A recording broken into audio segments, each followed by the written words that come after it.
Today, we're diving into one country's really ambitious new rulebook for artificial intelligence. It's a plan that's designed to answer one single, absolutely crucial question. I mean, seriously, is it? With this explosion of generative AI, it's getting crazy hard to tell. You've got deepfakes, AI art, articles written by bots. It's everywhere. So how do we even begin to navigate a world where the line between what's human-made and what's machine-made is just blurring away? Well, China is rolling out a very, very specific answer.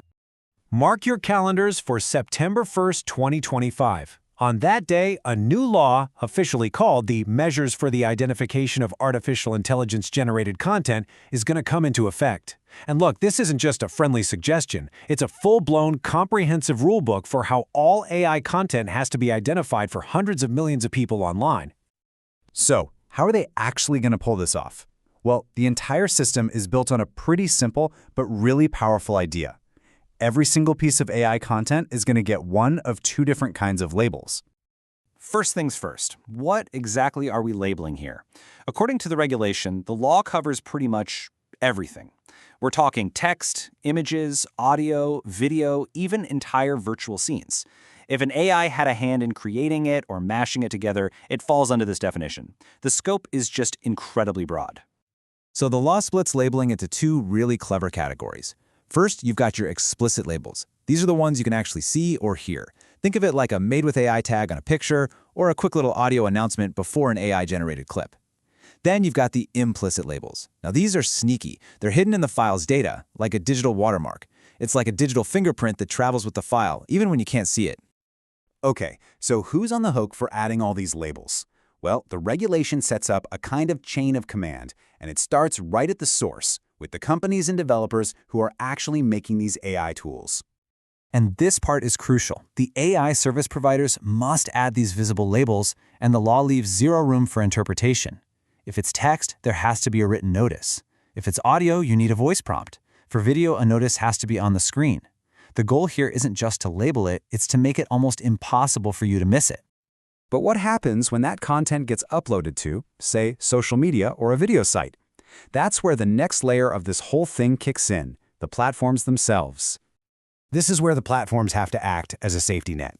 They've got a really clear three-step process. First, if their system detects that hidden digital watermark, they have to slap a visible AI-generated tag on it. Simple. Second, if a user actually declares their upload as AI, the platform adds a maybe AI-generated notice. And finally, even if nobody says a thing, but the platform's own system thinks it might be AI, it still gets flagged as suspected AI-generated. They have to cover all the bases. Okay, so you might be thinking this is all for the big tech companies, right? Not exactly. These rules actually extend all the way down to the individual user, to you and me.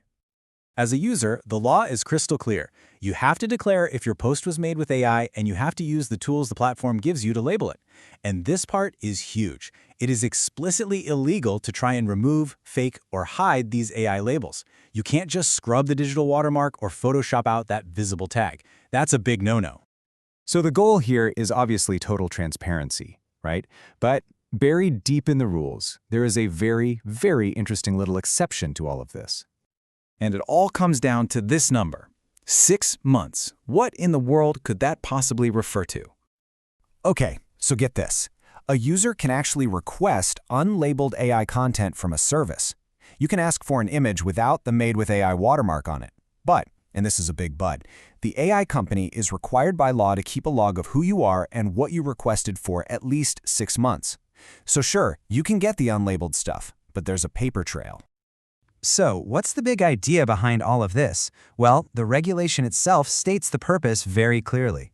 It's all about making sure AI develops in a healthy way, while also protecting the public interest. It's basically a massive national effort to build a foundation of digital trust from the ground up. You know, this rulebook is one of the world's most ambitious attempts to bring some clarity to our increasingly synthetic world. But it really leaves us with a huge question to chew on. As AI technology gets more and more powerful, will a simple label really be enough to help us navigate reality? It's definitely something to think about. Thanks for tuning in.